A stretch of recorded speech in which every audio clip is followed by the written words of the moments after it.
acids. What is the functional group of carboxylic acid?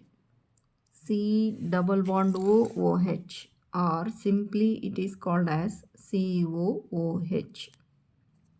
Name any one identification test for carboxylic acids. Sodium bicarbonate test or esterification test. ಯಾವುದಾನ ಒಂದು identification test ಹೇಳ್ರಿ ಅಂತ ಕೇಳಿದರೆ ನಾವು sodium bicarbonate test or esterification test ಅಂತ answer ಹೇಳಬೇಕು. Explain any one ಅಂತ ಕೇಳಿದಾಗ first ನಾನು ಇವಾಗ ಎಸ್ಟರಿಫಿಕೇಷನ್ ಹೇಳ್ಕೊಡ್ತಾ ಇದ್ದೀನಿ. ಕಾಂಪೌಂಡ್ ಪ್ಲಸ್ ಈಥೈಲ್ ಆಲ್ಕೋಹಾಲ್ ಹಾಕಬೇಕು, ಎಥನಾಲ್ ಅಂತ ಕರಿತೀವಿ, plus 1 or 2 drops of concentrated sulphuric acid ಹಾಕಿಬಿಟ್ಟು the reaction mixture is heated in a water ಬಾತಲ್ಲಿ ಇಟ್ಕೊಂಡು ಹೀಟ್ ಮಾಡಬೇಕು. This reaction mixture is transferred into another test tube containing sodium carbonate solution.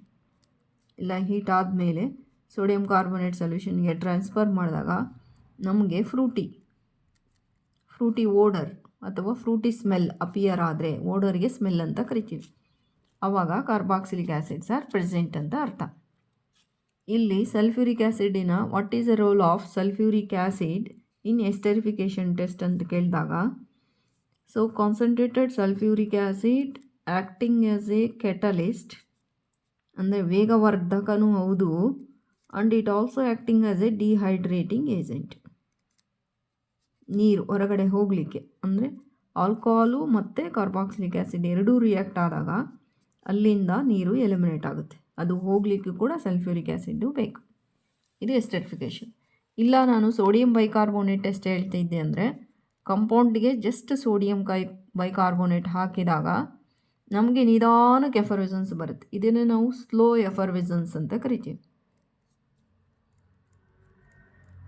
ಎಫರ್ವಿಸನ್ಸ್ ಅಂದರೆ ಗುಳ್ಳೆಗಳು ನಿಧಾನಕ್ಕೆ ಒಂದೊಂದೇ ಗುಳ್ಳೆ ಬರಲಿಕ್ಕೆ ಶುರು ಆಗುತ್ತೆ. Because this is organic compound, ಅದಕ್ಕೆ ಎಫರ್ವಿಸನ್ಸು ಸ್ಲೋ ಬರ್ತಾ ಇರುತ್ತೆ. ಆ ಥರ ಬಂದರೂ ಕೂಡ ಕಾರ್ಬಾಕ್ಸಿಲಿಕ್ ಆ್ಯಸಿಡ್ಸ್ ಆರ್ ಪ್ರೆಸೆಂಟ್. ನೀವು ಸೋಡಿಯಂ ಬೈಕಾರ್ಬೋನೇಟ್ ಟೆಸ್ಟ್ ಆದರೂ ಹೇಳಿ ಅಥವಾ ಎಸ್ಟರಿಫಿಕೇಷನ್ ಟೆಸ್ಟ್ ಆದರೂ ಹೇಳಿ, ಎನಿ ಒನ್ ಟೆಸ್ಟನ್ನು ಹೇಳಿ.